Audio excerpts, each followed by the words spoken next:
Welcome to the Powerful Panels podcast. This is Kristin Arnold, and I am a professional panel moderator on a quest to make all panel discussions lively and informative. Today, we have the amazing, brilliant Devon Montgomery Pasha.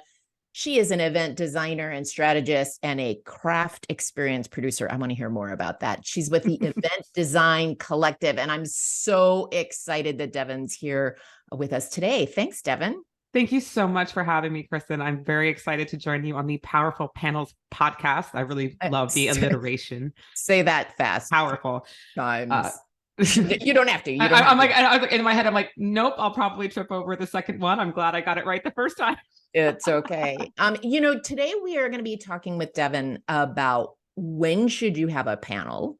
Why would you even consider a panel as part of your meeting design? And then what makes it a craft experience? Like what would take it to the next level, so to speak? So before we dive in, Devon, I'm just curious about this craft experience producer. Like I'm thinking craft beer or something. Like what's a craft experience producer? Tell us a little bit about that. I think it goes back to breaking out of our love of formats and thinking about something really bespoke. I'm a huge fan of craft beer and craft food and craft spirits, things that break away a little bit from the norm. You think about the big three beers, the Miller, the Coors, and the Buds of the world, which are delicious and refreshing, and people are comfortable with them. And it's a form and format that we're comfortable with. And then you think about your favorite craft beer or the local producer in your area that's just, only serves maybe a 500-mile radius. And you think about where they're sourcing their ingredients from and what they're thinking about and how it's crafted and how it's branded. And it really makes you feel like you're getting something unique and special. And when you think about experiences and you think about formats, why wouldn't we want to bring that same level of craft, that same level of bespoke to the experiences we're creating for our attendees, for our event owners, for ourselves, for our social occasions? And that's what I love. And that's what I love doing. And when you promote something as a craft experience, it tends to allow you to ask some more questions, which is sometimes seen as challenging in our industry. But when you present it this way, everyone's like, oh, well, maybe the more information I get, the more craft my experience will be. Ooh, I love that. And that's why Devon and I get along so well. We actually met at IMAX this year. So tell me a little bit about panels and how that kind of fits in your thinking. When do you actually suggest or do you even call it a panel? Like if you're looking at a craft experience, what does that mean to you, Devon? I like to think of panels as being informative. And I think people fall in love with the idea of panels to have a lot of different voices, to see maybe more representation, different perspectives, and they definitely have a time or place in our craft experiences. However, I would ask some questions. Why do you think a panel would be the best way to express this information? Do you need to feature this particular person? Do you need to feature this particular information? And then the second question would be, can you tell me two other ways with which we might do the same thing? And that just goes back to being able to have that event owner or that attendee break out of their functional format. Like, well, okay, so we have to have a keynote speaker and we have to have 2 breakout sessions. And then we probably should have a panel on something, and let's just grab some people. And then, and it's like, okay, like, yes, you can, but what are you trying to accomplish? Now, a lot of us in the industry were taught 2 very fabulous words, which are goals and objectives. And the reason I bring that up is that we do oftentimes misuse those terms, saying that the event has goals and objectives. Events are inanimate objects. They cannot in and of themselves have goals. People, on the other hand, have goals and objectives. And that's where you create the craft experience. That's where you start to ask the questions. And if it's a hot button topic or a topic that has multiple perspectives, that is an opportunity to add panel. That is an opportunity to get 3 different sides of that coin to share, to compare, to contrast, to debate in a lively way, that's a great opportunity for a panel. But a panel for panel's sake, maybe not the best way to add spice or life or craft to your experience. It really is a lazy format if you think about it. It is pretty lazy. The same way that a 45 to 50-minute keynote is lazy, the same way that breakout sessions for the sake of breakout sessions are lazy. It worked. It worked when we created it 10 years ago, 15, 20 years ago. It worked. But is it still working? And if we have multiple formats, if we have educated stakeholders, if we have so much competition for our time, our attention, and our treasure, why are we being lazy with our formats? Right. You know, I love what you said a couple of minutes ago about if somebody wants to do a panel, you challenge them to think about 3 different ways that you could accomplish that same objective. Mm-hmm. Because it kind of forces people to think critically about why did they pick that format, and forces them to be at least a little bit more creative. When would you say don't go down the panel path? When would I you would say say that's a bad idea? it really goes back to, I would say there's a core value here, which I'd like to just bring up for our listeners, is that at the Event Design Collective, we say that any event is a joining of 2 or more people or groups of people that changes behavior. And anytime you bring those people together, whether it's you and I together or us and your listeners, we're changing behavior. So I would ask, what behavior do you think you can change with the panel? And if you can't answer that question, then let's take a step back and think about, what are the behavior change goals, and whose behavior is essential to change with this event? Who is it essential that we delight with this event? And does a panel fit the criteria to change that behavior? So let me ask you a question, because you were saying a panel is really about information. It can be, or attitude, or people. Okay. So if I'm just giving information, what's the behavioral change behind that? So there's 4 types of learning. There's attitude learning, people learning, knowledge learning, and skill learning. Now, panels really aren't great for skill learning because it's not tangible. But when you think about a panel, you could think about it in 3 different ways. So there's knowledge learning, 3 different perspectives on a new topic or something that you need your attendees to learn about. And perhaps you have a student perspective, a professional perspective, a creative perspective on some body of knowledge. The next would be attitude learning.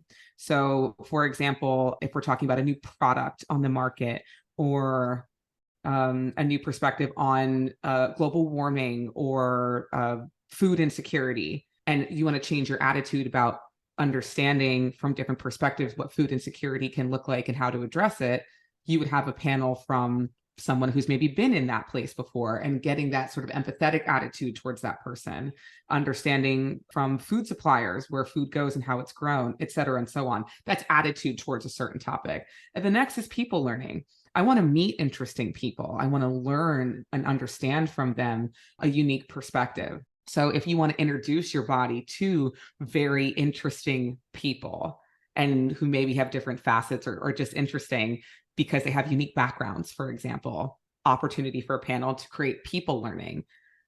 Those are great opportunities to think about that type of format. But if you can't or don't know, it's like, well, we just want to have them talk or, answer some questions. It's like, well, okay, where does that get you? But why?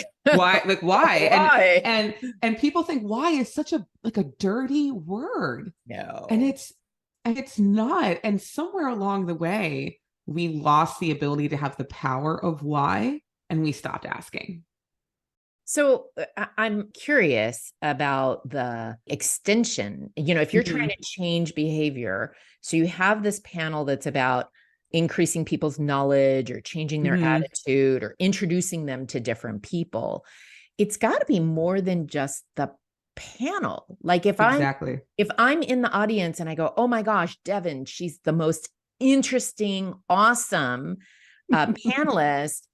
I want to connect with her. I want to get to know her. I want to ask her a question or whatever. So from an event design collective, I love the name of the company even, from a design perspective, it's more than just the panel, isn't it?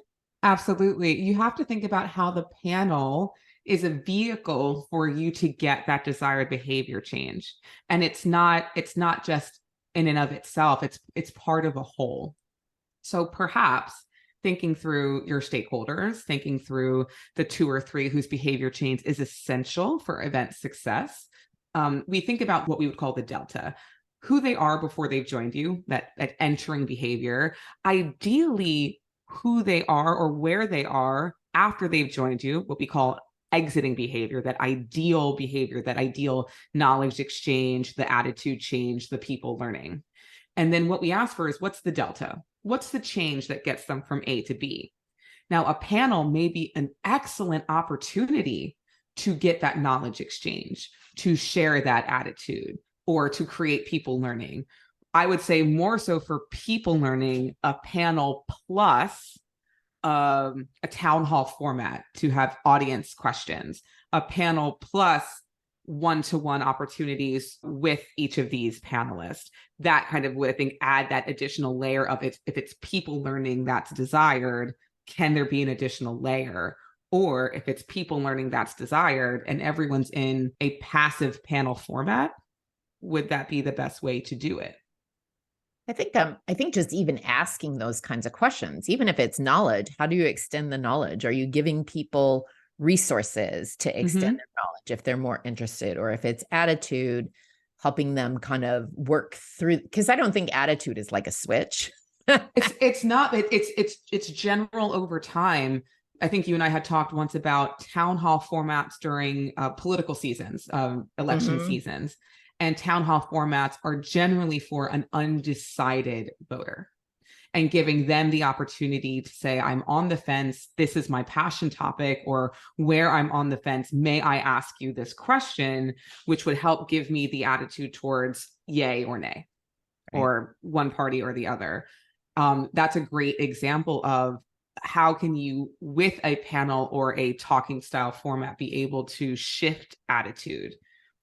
The questions still come though is, are undecided voters your key stakeholder group for this? Is it new customer acquisition that needs to change your attitude towards purchasing?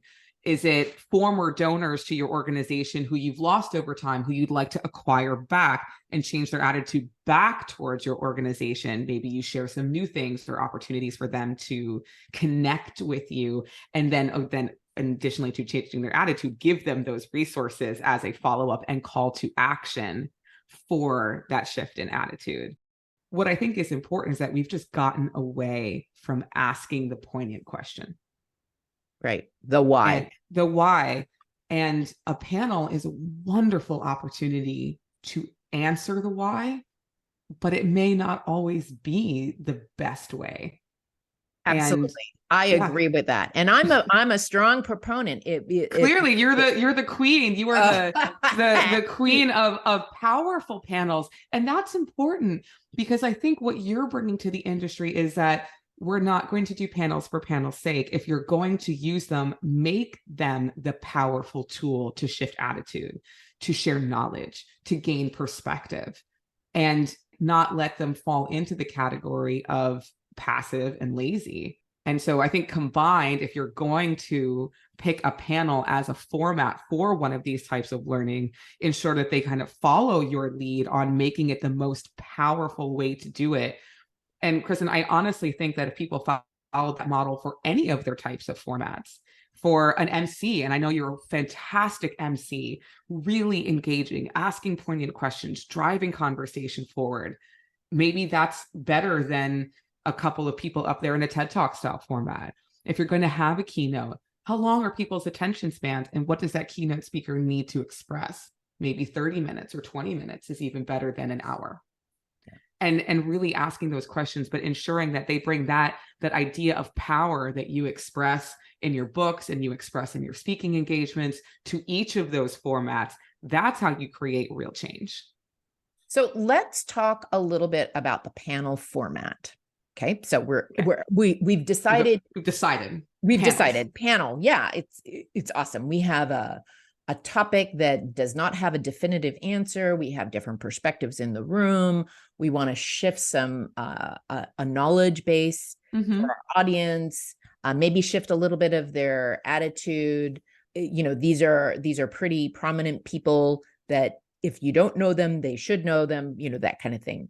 So what makes from an event design perspective, what do you think makes a panel really something that the audience leans in and goes, oh, that's an experience that I will remember, I will take away, I'll change my behavior because of that? What makes that panel so powerful? One, I think, is aesthetic format. And I know that sounds odd, but people tend to want to connect, and panels are an opportunity to listen and connect with multiple voices and perspectives. I think if the panel reflects some of the perspectives in the room, so people can empathize with someone to whom they relate to, they feel a sense of belonging. But oftentimes I see panels on a dais behind a table, and automatically what you're doing is putting a barrier, a physical barrier between yourself and your audience to whom they're trying to connect. And again, I know that seems an odd thing to bring up, but panels are all about that people connection first, the empathy with those in the room, building empathy with those who may not have that same attitude, whose knowledge or attitude you're trying to shift. And how can you use empathy and empathetic learnings to create those connections so that everyone in the room does lean in? Everyone feels a sense of belonging. Everyone feels actualized in a way where they took something the way that has them at their best and most receptive self. And that's where I think the power, Even at the beginning, Devon, like the panelists and the panel moderator will congregate on the stage, and it's kind of like, okay, we're the big guys, gals, and you, the audience, you're the passive people. I always encourage my panelists, and if I'm moderating, go out there and mingle. Like, absolutely, talk to people and just go, hey, what's your name? What brings you here? What are you hoping to learn at this panel discussion? And then you've got, like, you're already creating that sense of community. Yeah. And I'm surprised at how many people don't do that. It's so funny to think about the shift in attitude, especially thinking about millennials, Gen Z in the population. So much of what we talk about in the industry today is getting these generations involved, included, and integrated into our business models. But so many of our formats exclude them, not necessarily by choice, but this idea of the big wigs are going to sit up here on a table and behind a table in their suits away from you, and we're going to sort of lord over you and express the perfect opinion, and this is what you must have, without any challenge, without any connection. What I love about these younger generations, and admittedly I'm an elder millennial, so I do feel some shift even in my own generational set. There's a big joke about us elder millennials getting to mess up before Facebook social media was a thing. We're so lucky. But thinking about these next generations, thinking about, I think even my daughter's generation has a name now. They're Gen Alpha or something. Yeah. But we want to retire someday. We want them to be part of any of our industries. We want them to be included in the conversation. And these formats, these styles of separation, of hierarchy, automatically make these generations feel like they don't belong. And they have so many choices about where they spend time and their money and their attention. And if you revert back to these lazy format styles, you're automatically excluding the people to whom you need to connect the most. So what can you do to be different? Where is the creativity? Where is the connection and the belonging? I think you had a really wonderful format once that I looked at, that the audience could sit in 360 kind of around, and your panel itself was in almost a fishbowl format. So everyone had a different perspective, but no one was excluded, or no one was in that sort of passive information only goes from us to you, period. Right. And you can add an empty seat in that format. So anybody can jump into the empty seat. So I love a hot seat format. there's lots of different ways to include the audience, to make them, kind of be part of it. One of the things that I love to do is just make the panel completely crowdsourced, using some technology tools like Slido. Absolutely. Let the audience figure out what the questions are that need to be asked. And then my job as a panel moderator is to, kind of take the top voted. I might not take the very top as my first question. I might take the second question because it makes more sense, logical sense, but my job is to go down the list. Absolutely. And people kind of go, oh my gosh. And you can actually go into the audience and say, does somebody have a follow-up question to that? Or like, there's so many different things. So I'm going to throw this back to you, Devon. Okay. What are some of the things that you see from your craft experience producer perspective that for a panel, you go, that's a really good, I can't say best practice, because a best practice kind of infers that you do that all the time. But, depending on which kind of beer you're producing, you're going to have a different formula. Like, exactly. I'm stretching the analogy, but I'm kind of. No, it makes perfect sense. And it really does, because it's not one size fits all. And I think that is, in and of itself, that's the best practice comment, is that we have to break away from getting out the menu or the checklist and saying, okay, we're going to have a panel. So I need a dais, and I need a moderator, and I need 4 seats, and everyone gets the same question, and they each have a chance to answer it. And we don't ask different questions to different people. And then everyone's going to answer the same question. And that actually we only asked 2 questions because it took 45 minutes for them to answer. You're bored already even listening to me tell you this format, but we do this all the time. And I'm like shaking this inevitable fake person in front of me, because we are better than that. And we think better than that. And we connect better than that. But we're so afraid to change things, even minutely, so afraid to be able to ask questions. So my best practice is don't do anything until you've asked why. Yeah. Don't make a decision until you've said, is this the best way forward? Now, for some groups, I guarantee you that if a panel is the best way to go, that there is perhaps a lot of opportunities where the forward-facing knowledge share is the best way to go. I think about the Pennsylvania Conference for Women, or I think Michelle Obama was a panelist or in this sort of one-to-one panel opportunity. Everyone in the room wants to hang on every word. And I don't think anyone wants to interrupt that wisdom. And so it's like other options like, no, I just want to hear, like, okay, that's a one-way information share, because everyone in that room wants to have an opportunity to hear that wisdom. I think at industry conferences, association conferences, not-for-profits, it's about, what is the goal? Is it knowledge share? And if it's knowledge share, how do you get people to retain the knowledge?